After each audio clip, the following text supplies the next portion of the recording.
Mga boss, pauwi na tayo. At gamit natin itong sasakyan ng kasama natin sa bahay.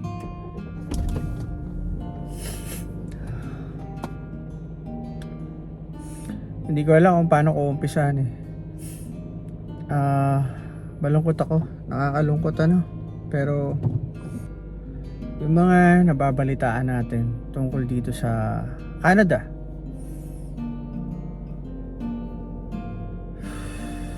nakakapanghinayang ano, pinangarap mong bansa, halos ibenta mo kung anong meron ka sa Pilipinas para makarating ka lang dito. Totoo yan mga boss. Marami na akong naririnig na ganyang kwento. Kaya nung nalaman ko na may mga ilan na tayong kababayan na umuwi na ng Pilipinas, nakakalungkot.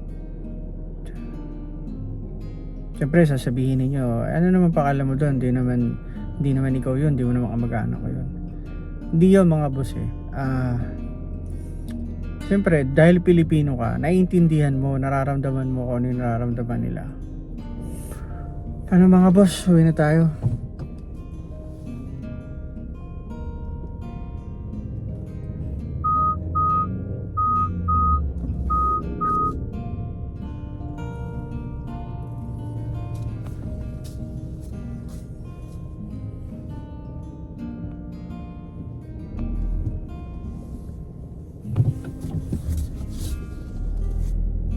Hanggat maaari ayokong magkwento ng ganito, yung malungkot tungkol sa nangyayari dito sa Canada sa mga ilan nating kababayan, di ba? Pero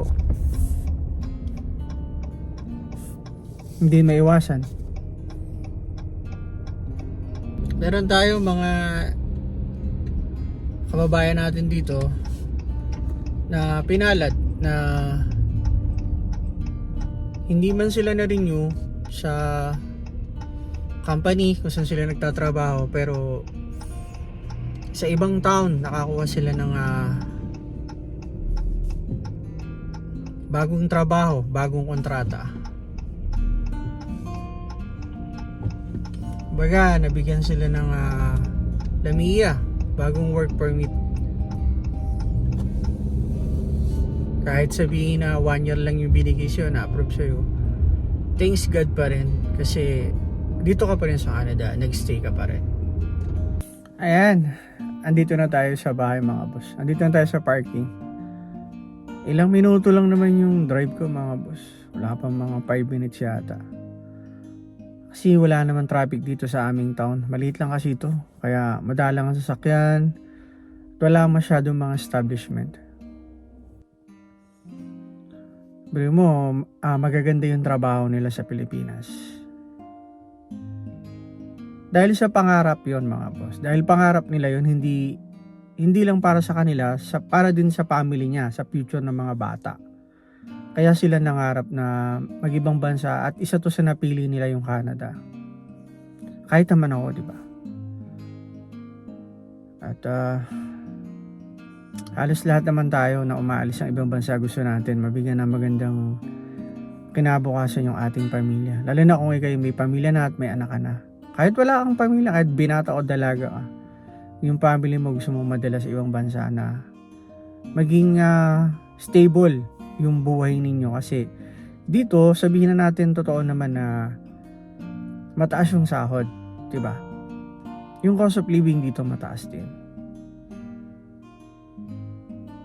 Nasa sayo na lang talaga yon kung paano mo i-budget yung pera mo para makapag-save ka, makapagpadala ka sa Pilipinas, makapag-save ka doon ng pera o mag-invest ka. Mga kababayan tayo na galing sila ng iba't ibang bansa, cross country kumbaga. Halimbawa galing na Middle East tapos dumiretso na dito sa Canada. Mostly ganun eh. Wala yung bibihira talaga, bihira lang yung galing talaga sa Pilipinas tapos punta ng Canada. Kalimitan yung mga yung may mga kontrata na work permit, kalimitan yun galing ng cross country sa iba't ibang bansa. Singapore yan, tulad ng Singapore. Middle East, part ng Europe, yan, meron mga galing doon tayo mga kababayan, tapos nakipagsapalaran dito. Sa akin lang, may share ko, wag tayong gumawa ng mali. Wag tayong gumawa ng illegal. Alam niyo na ibig sabihin, wag tayo mag-overstay dito o wag tayo mag-TNT. Kasi, posible na ma-blacklisted ka or hindi ka na makabalik kapag ginawa mo yun sa isang bansa.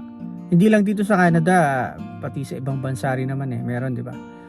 So yun lang may share ko. Huwag tayong gumawa ng illegal na bandang huli pagsisisihan natin.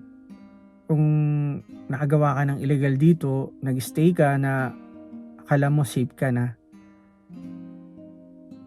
tago ka ng tago. Mahirap yun mga boss. Tago ka ng tago. Na baka mamaya ikaw na lang ang ma-surprise na bigla na lang may lumapit sa'yo at tanungin ka kung anong status mo dito, hingan ka ng alam mo na yung kung anong status mo, kung ikaw ba ay citizen dito, permanent residence, or meron ka pa bang work permit. Baka mamaya wala kang may pakita. Malaking problema yon. Problema mo na at problema pa ng pamilya mo sa Pilipinas na ganun yung magiging sitwasyon mo kung sakaling mahuli ka at hindi ka na makabalik dito. Mga boss, may part-time ako ngayon sa 7-Eleven. Samahan ninyo ako mga boss. Ay, buhay Canada. Canada, ang hirap mong mahalin.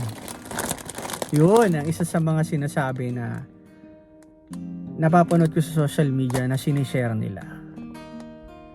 Ang hirap daw mahalin ng Canada. Kaganon pa man, kabayan, huwag kang mawala ng pag-asa.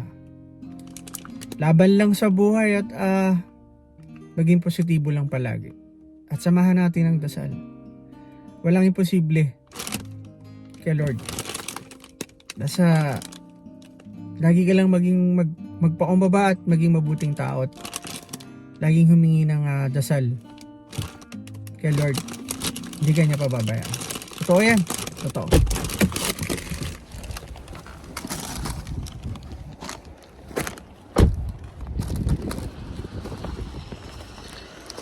God is good all the time mga boss. God is good.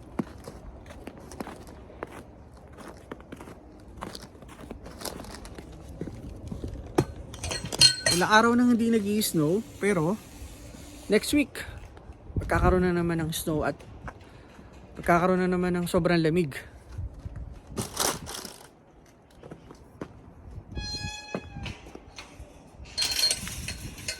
Pahinga muna ako mga boss at tapos pasok ulit ako 7-Eleven. Kita-kita ulit tayo mga boss. Maya-maya lang. Paalam muna.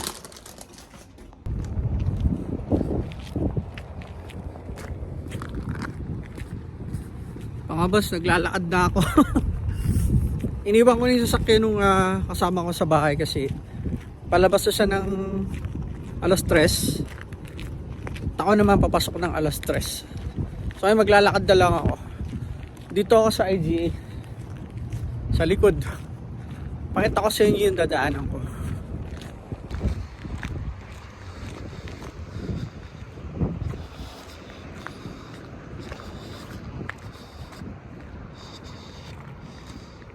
Dahan lang tayo, madulas Ayun yung 7-Eleven.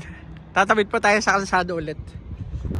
Naalala ko nung punta kami ng Alberta sa Edmonton at Calgary. Grabe mga boss, napaka-busy ng kalsada.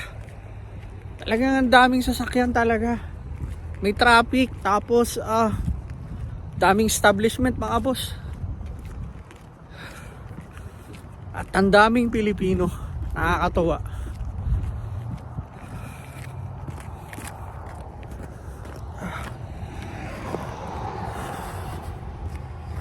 Tawid tayo.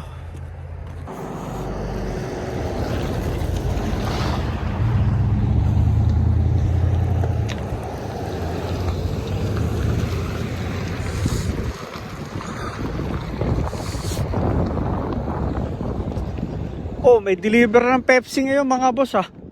Mukhang mapapalaban ako ngayon ah. Hindi naman. Paglilinis ako niyan ngayon mga boss. Sa labas. Konti lang basura ko ngayon mga boss. Ito, tulad ng pasok ko ngayon mga boss. Nag-start ako ng alas 3, uwi ako ng alas 7. Diba? May ilang oras din ako. Kumbaga, malaking tulong din to, 'di ba? Panggasto sa araw-araw dito sa Canada.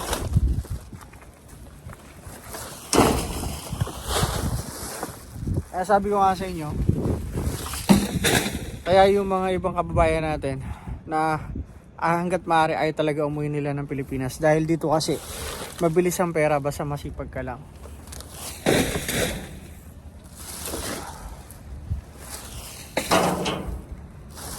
Maraming trabaho.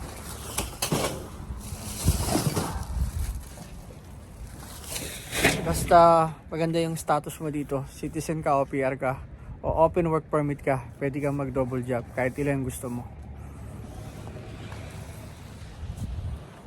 Meron pa akong kunin dun eh.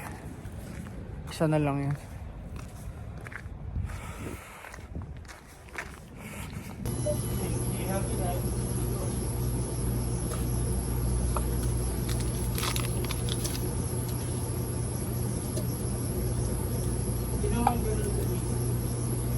Nakapag-back na nga ako.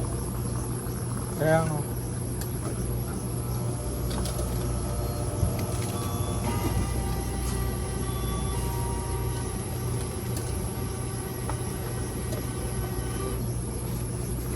Mahulog eh.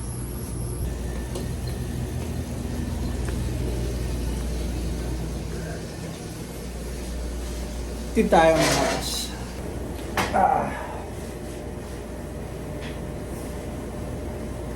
May nakaiwan pa ng loto.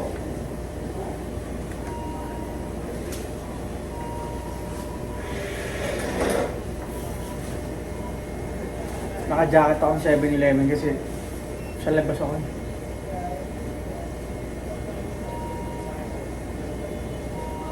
Sandwich. Nilagyan ko ng pepperoni sa loob.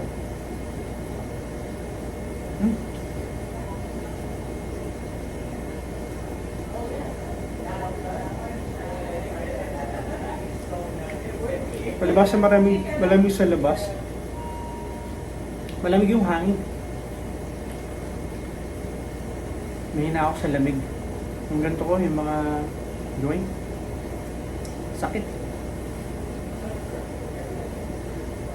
Kaya sa gabi pag uwi ko, pinapahidan ako ng